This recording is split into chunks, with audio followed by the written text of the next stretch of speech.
हमारी संस्कृति, हमारे संस्कार सदा रहे हमारे साथ। भारत के महान ग्रंथों और काव्यों का संपूर्ण संकलन। सब्सक्राइब करें तिलक।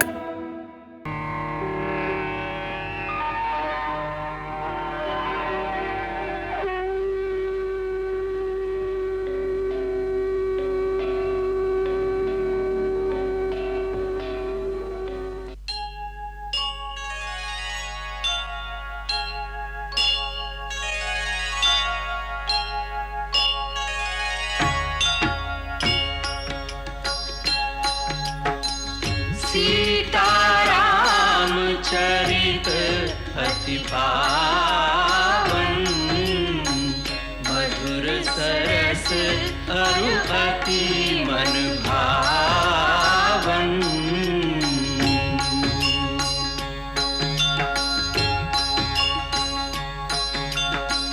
पुनि पुनि कितने हो सुने सुनाए,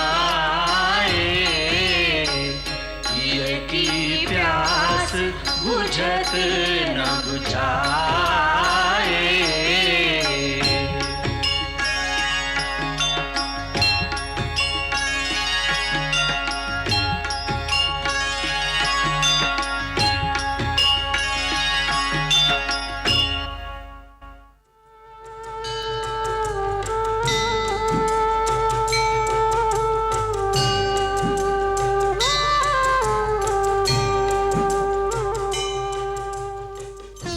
आचार्य जी गुरुदेव। सारी व्यवस्था हो गई? जी गुरुदेव, सारी व्यवस्था की जा चुकी है। गुरुदेव प्रणाम। कल्याणमस्तु। आप मेरी रक्षा कीजिए, आप मेरी सहायता कीजिए, मैं आपकी शरण आया हूँ। क्या बात है आर्य सुमंत्र, इतने विवल क्यों हो? जो आस, जो मनोरथ मन में संजोकर महाराज ने मुझे भेजा था, मैं उसे पूरा नहीं कर सका। हम जानते थे तुम्हें इसी प्रकार लौट कर आना था। गुरुदेव, मैं देवी सीता को भी नहीं ला सका, खाली रथ लेकर लौटा हूं। सुमंत्र, तुम रथ खाली लेकर नहीं आए हो, तुम रथ में रघुवंश के सत्य, धर्म और वचन पालन का गौरव लेकर आए हो। यदि रथ इस प्रकार न आता तो धर्म चक्र की धुरी रसातल में धंस जाती। अब तुम जाओ सुमंत्र, महाराज से जाकर मिलो। नहीं गुरुदेव, महाराज के सामने जाने का मुझ में साहस नहीं है। उनकी आंखें राजमार्ग के सूने पथ पर बिछी होंगी, उनके कान रथ का ध्वनि सुनने के लिए तरस रही होंगी। सुमंत को अकेला देखकर उनकी जो दशा हो सकती है, इसकी कल्पना भी करके मैं कांप रहा हूं गुरुदेव। गुरुदेव, यदि आप साथ होंगे तो आपके ज्ञान और आपके उपदेश की वाणी सुनकर महाराज का दुख कम हो सकता है। यह अयोध्या पर आपत्ति का समय है गुरुदेव, आप ही इसे ठीक कर सकते हैं, आप ही इसे संभाल सकते हैं। होनी को कोई कब तक टाल सकेगा। चलो सुमंत्र, हम तुम्हारे साथ चलते हैं।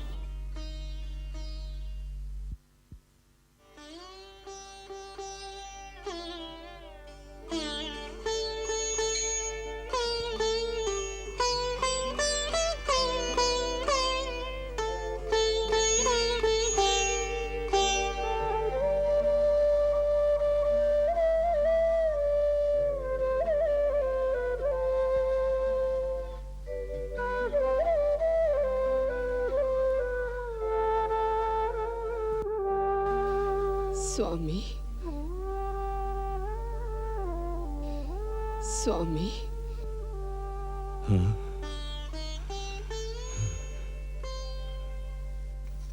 चरणामृत लीजिए।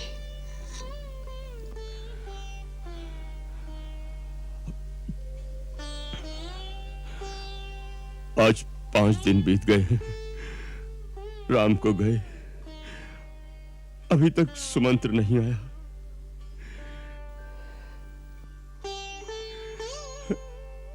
कौशल्य, वो उन्हें मना रहा होगा।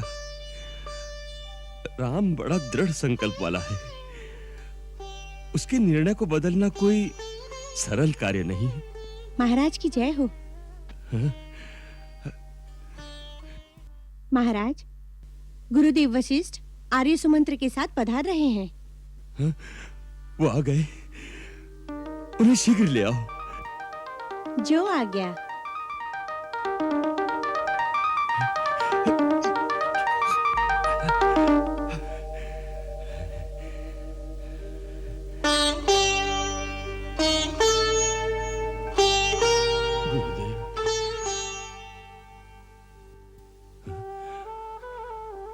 सुमंत्र,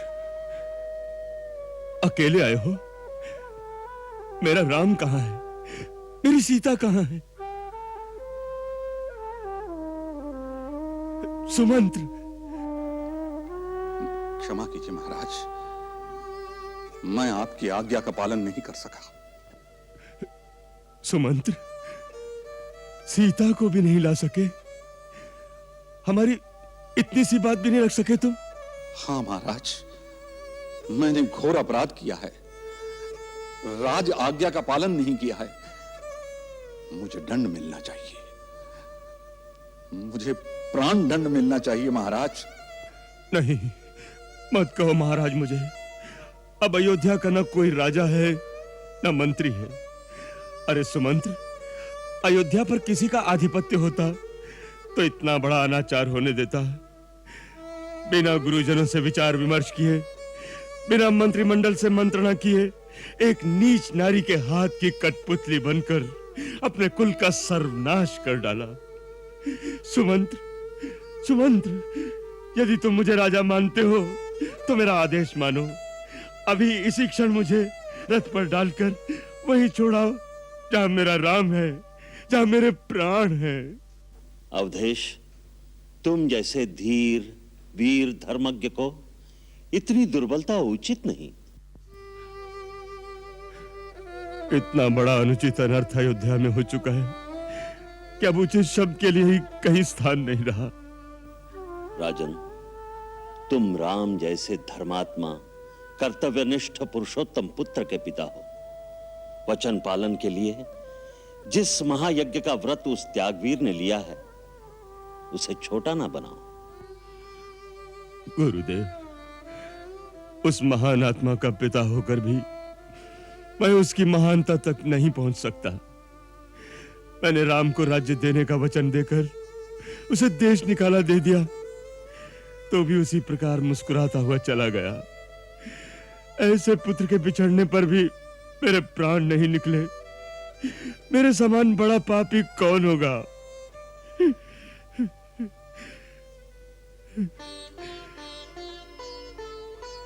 हे विधाता, यदि मैंने जीवन में कोई भी अच्छा कर्म किया है तो उसके बदले मुझे अभी मृत्यु दे दो। अब जीवन का दुख सहा नहीं जाता, नहीं सहा जाता।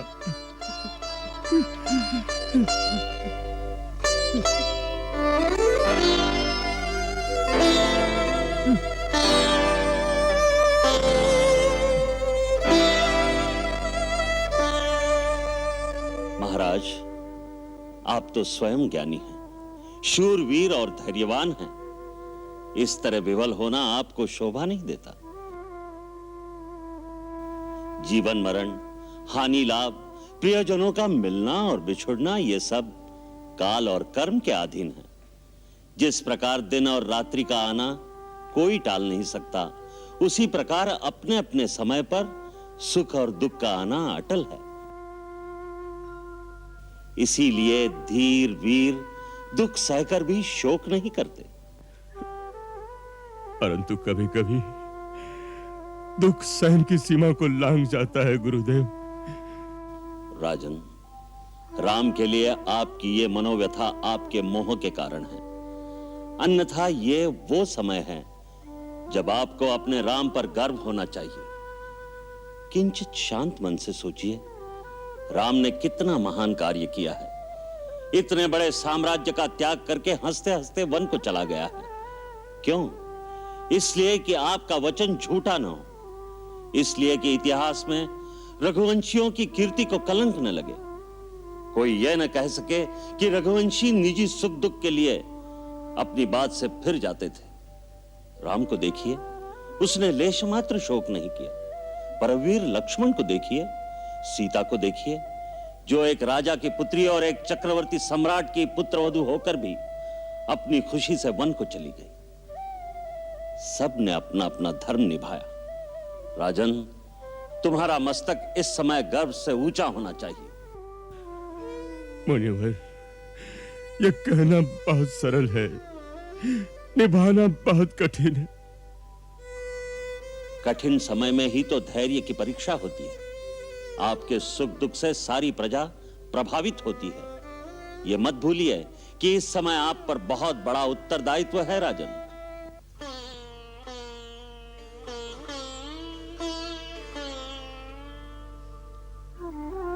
आपके लिए श्री राम ने भी बार बार यही संदेश दिया है कि पिताश्री, मेरे कारण आप चिंता मत कीजिए, वरना हमें दुख होगा। राज छोड़ने का मुझे कोई दुख नहीं है। उन्होंने भरत के लिए भी संदेश भेजा है कि वो ऐसा कुछ न करे जो हमारे पिताश्री को दुख पहुंचे। महाराज, अपने राम के खातिर ही ये दुख त्याग दीजिए। महाराज, तनिक विचार कीजिए महाराज। इस समय राम योग के अथाह सागर में अयोध्या का जहाज डोल रहा है। आप उस जहाज के कर्णधार हैं महाराज। आप धीरज रखेंगे तो हम सब उस तूफान से पार हो जाएंगे, अन्यथा यही जहाज डूब जाएगा। धीरज रखिए स्वामी। राम, लक्ष्मण, सीता आपको अवश्य फिर से मिल जाएगी।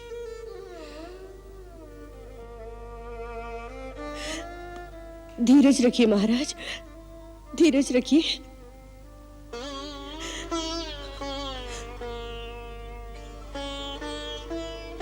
ओम।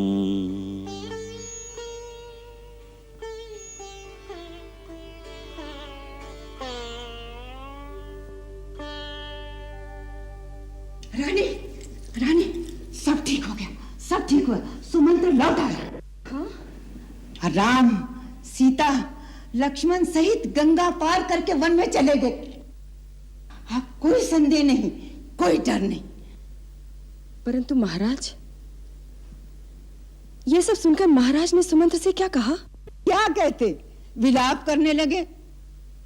परंतु गुरु वशिष्ठ उनको ज्ञान ध्यान की बातें समझाकर शांत कर गए। तब से वो चुप है। सुना है किसी से कुछ कहते ही नहीं। आकाश की तरफ देखते रहते हैं, देखते रहते हैं, बस। राम, राम, राम, राम, राम, राम, राम, राम। कौशल्य, कौशल्य, कौशल्य। स्वामी, तुम कहाँ हो देवी? स्वामी, कहाँ हो? मैं यहाँ हूँ महाराज। स्वामी। कौशल्य, तुम मेरा स्पर्श करो। मैं तुम्हें अपनी आंखों से देख नहीं पा रहा हूँ। तुम मेरा स्पर्श करो कौशल्य, मेरा स्पर्श करो। मैं आप ही के पास हूँ स्वामी। मेरे पास ही बैठी रहो। मैं आप ही के पास हूँ स्वामी। मेरा अंत समय आ गया है कौशल्य। सुना है मरने वाले व्यक्ति को कुछ दिखाई नहीं देता। ऐसे अशुभ बातें मत कीजिए स्वामी, धीरज से काम लीजिए। सुमंत्र ने क्या कहा था? अगर आप इस तरह संतप्त रहेंगे तो इससे राम को दुख होगा। गुरुदेव का उपदेश याद कीजिए। मैं माँ हूँ, परंतु गुरुदेव की बातें सुनकर मेरे मन में भी धीरज आ गया है। गुरुदेव ठीक कह गए हैं। राजा को रोना नहीं चाहिए स्वामी, नहीं रोना चाहिए। राजा को रोना नहीं चाहिए, परंतु ऐसा तो कोई विधान नहीं है कि राजा को मरना भी नहीं चाहिए।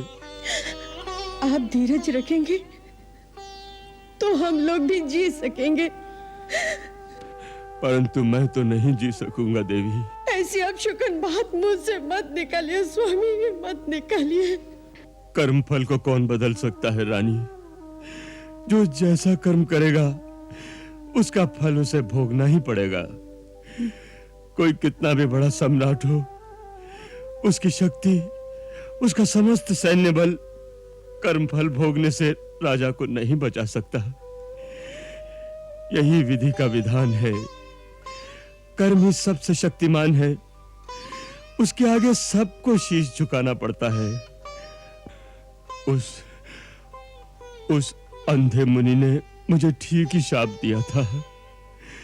उसी की भांति मैं भी पुत्र वियोग में मरूंगा। मेरे उस पाप के फलीभूत होने का समय आ गया है। हे महात्मन, तुम्हारा श्राप झूठा नहीं हुआ। आज मैं उसी दुष्कर्म का फल पा रहा हूं। कौन मुनि? किसने श्राप दिया था आपको? श्रवण कुमार के अंधे पिता ने। श्रवण कुमार? कौन श्रवण कुमार? आपको भ्रम हो रहा है महाराज। नहीं नहीं, भ्रम नहीं। ये सत्य है कौशल्य, ये सत्य है। ये उस समय की बात है जब हमारा विवाह नहीं हुआ था। हम केवल युवराज थे, युवराज, और अपने यौवन के मद में बहुत शिकार खेला करते थे। चारों दिशाओं में हमारी धनुर्विद्या की बड़ी ख्याति थी। हम शब्द भेदी बाण चलाने में निपुण थे। लोग कहा करते थे कि राजकुमार दशरथ केवल शब्द सुनकर निशाना लगा सकते हैं। उन्हीं दिनों की बात है। हम रात्रि के समय सरयू नदी के तट पर शिकार खेलने के लिए गए थे, ये सोचकर कि जंगली भैंसा, मतवाला हाथी या बाघ पानी पीने वहां आएगा तो शब्द सुनकर निशाना लगाएंगे। इसलिए हम झाड़ियों के बीच छुपे हुए थे।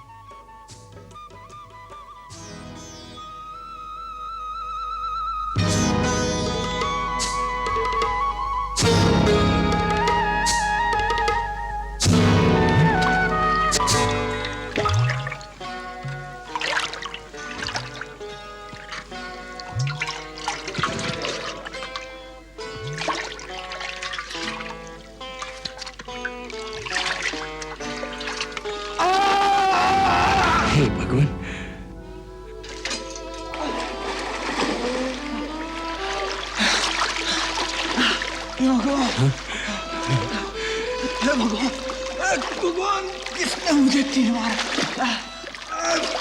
मैंने किसी का क्या बिगाड़ा था? हे भगवान, ये क्या हो गया? मत निकाल। तीर निकालने दो, तीर निकालने दो। मेरे प्राण निकल जाएंगे। नहीं।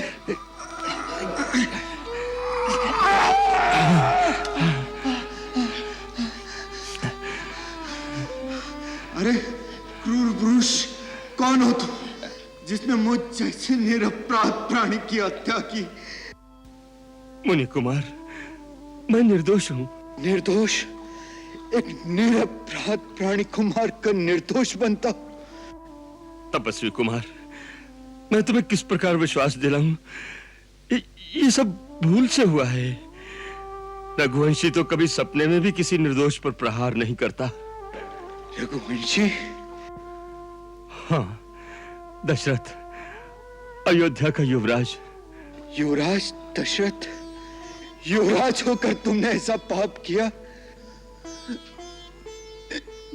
मेरे पाप का क्या प्रायश्चित होगा?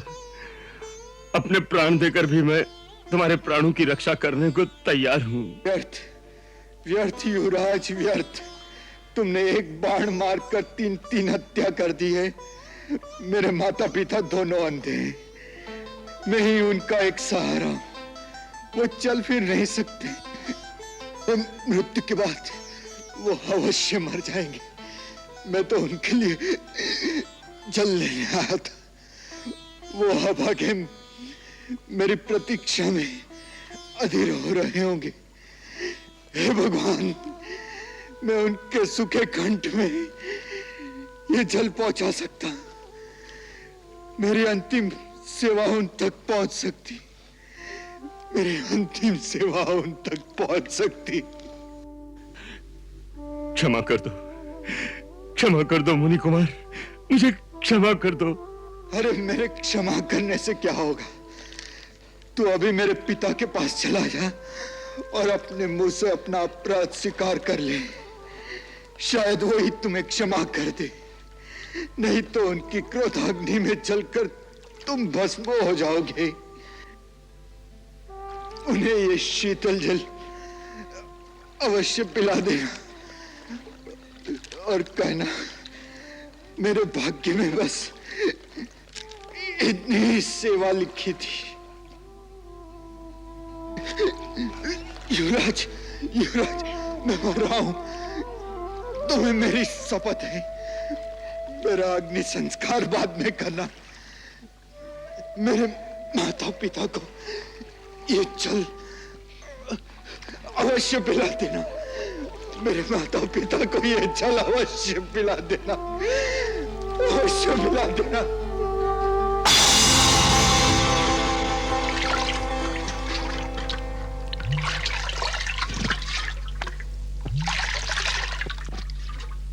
हे भगवान, ये क्या हो गया?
जल लेकर आता होगा।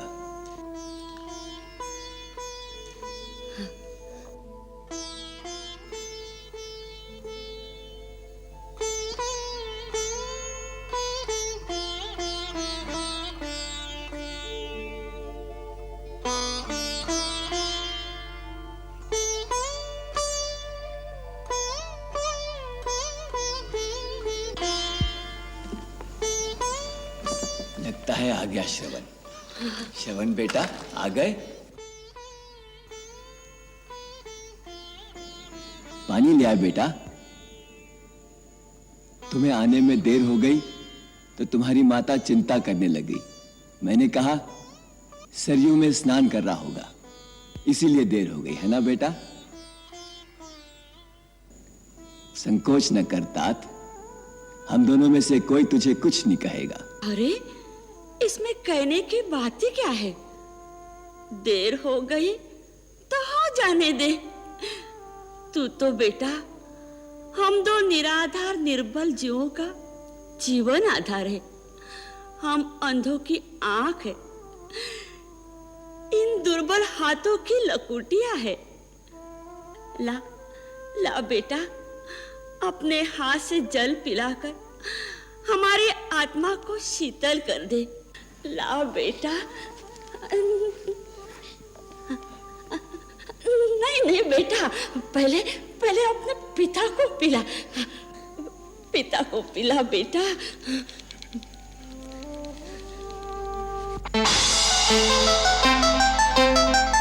कौन हो तुम? तुम मेरे बेटे श्रवण नहीं? बोलो, कौन हो तुम? आपने सत्य कहा महात्मन, मैं आपका पुत्र नहीं हूं। तो कौन हो तुम? बोलो, कौन हो तुम? अयोध्या नरेश का पुत्र दशरथ। हमारा बेटा श्रवण कहाँ है? बोलो, हमारा बेटा कहाँ है? आप जल ग्रहण करें, उसी ने भेजा है। नहीं, हम जल उसी के हाथ से पीएंगे। जाओ बेटा, मेरे श्रवण को कहां भी हो ढूंढ लाओ। उससे कहो कि तुम्हारे माता पिता प्यास से तड़प रहे हैं, उसे अपने हाथों से पानी पिला दो। जाओ बेटा। अब ये असंभव है, अब ये असंभव है माता। श्रवण चला गया। चला गया? लेकिन कहां? नहीं नहीं, ये झूठ है। वो सच्चा पितृभक्त है। उसे कोई स्वर्ग भी दे दे तो हम दोनों को असहाय छोड़कर नहीं जाएगा। परंतु वो सचमुच ही स्वर्ग में चला गया है। हे मुनि, ये मेरी भूल से हुआ है। जल का घड़ा भरने की आवाज को हाथी की आवाज समझकर मैंने शब्द भेदी बाण चला दिया, जो आपके पुत्र को लगा और वो स्वर्ग से धार गया। नहीं! मेरा श्रवण ऐसा नहीं जा सकता।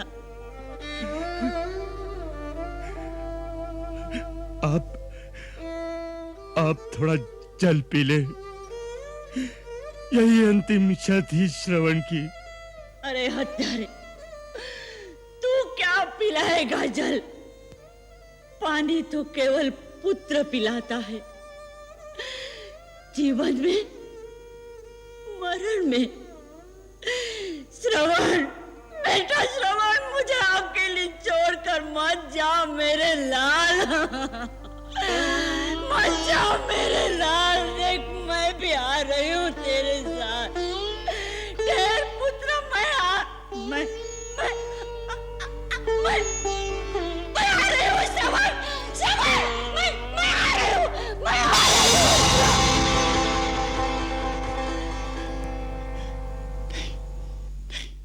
नहीं नहीं नहीं नहीं नहीं।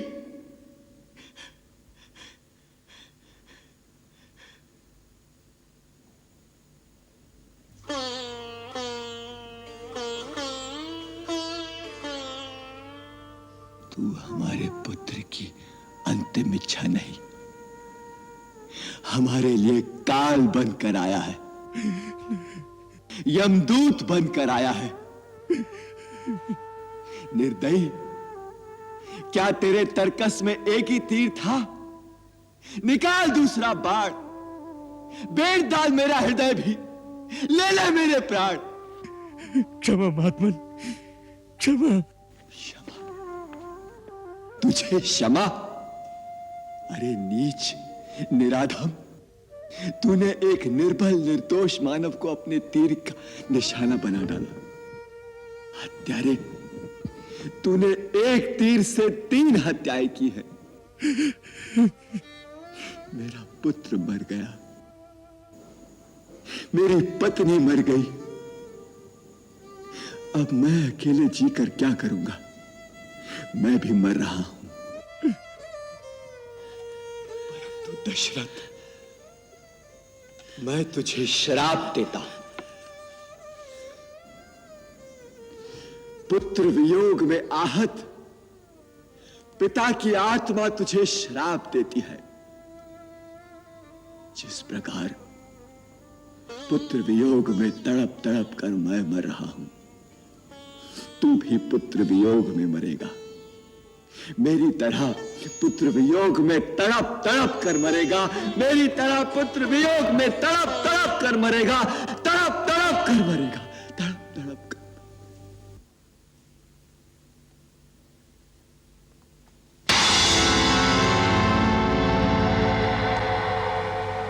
वो देखो, मेरी तरह मुझे शाप दे रहा है। वियोग में तड़प तड़प कर मरेगा, मेरी तरह पुत्र वियोग में तड़प तड़प कर मरेगा, तड़प तड़प कर मरेगा, तड़प तड़प। वो देखो, वो मुनि मुझे शाप दे रहा है, वो मुझे शाप दे रहा है, मुझे शाप दे रहा है।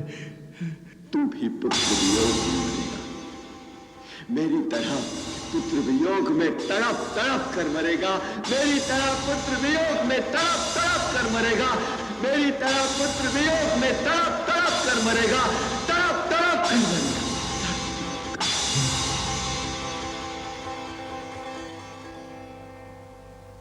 जिस तरह पुत्र वियोग में मैं तड़प तड़प कर मर रहा हूं, तू भी पुत्र वियोग में मरेगा, पुत्र वियोग में तड़प तड़प कर मरेगा, पुत्र वियोग में तड़प तड़प कर मरेगा, मेरी तरह पुत्र वियोग में तड़प तड़प कर मरेगा, तड़प तड़प कर मरेगा, तड़प तड़प कर मरेगा।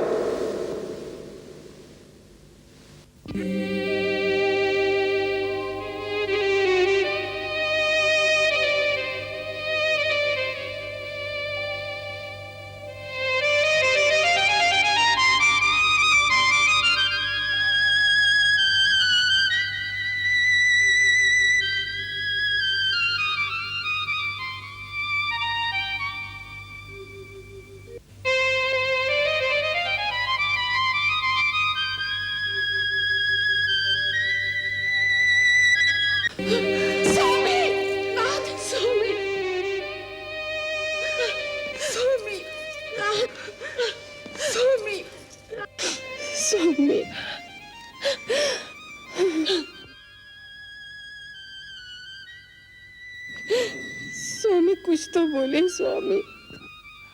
राम राम राम कहे, राम कहे, राम राम कहे, तन परिहरि रघुवर बिरहे, राव गयो सुरधाम।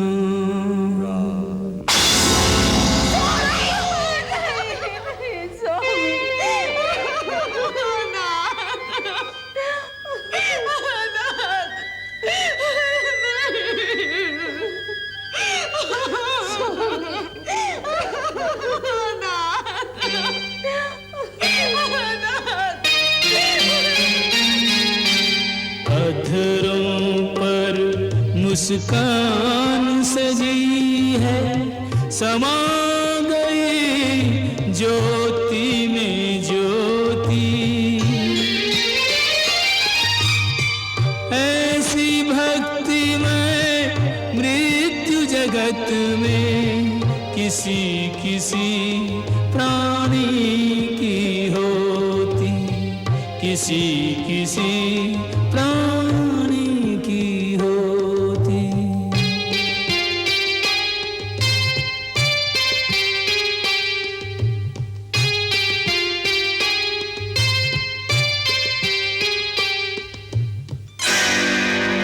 पिताश्री,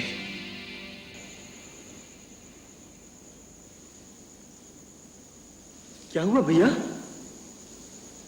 अकस्मात ऐसा लगा कि पिताश्री का रथ आकाश मार्ग से दक्षिण दिशा की ओर तीव्र गति से जा रहा है। जब से हमने अयोध्या छोड़ी है, आपका ध्यान पिताश्री में ही लगा रहता है, इसलिए ऐसा आभास हुआ होगा। ऐसा ही हो, भगवान उन्हें दीर्घायु प्रदान करे।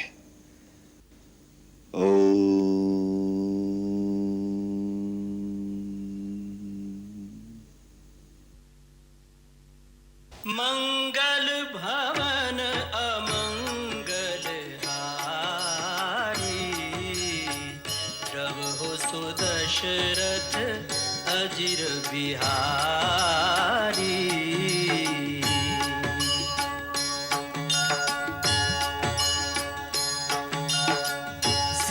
सीताराम चरित अति पावन, मधुर सरस अरु अति मन भावन।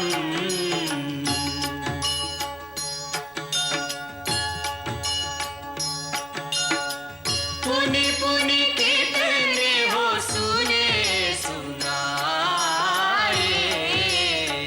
किया की बुझत न बुझाए।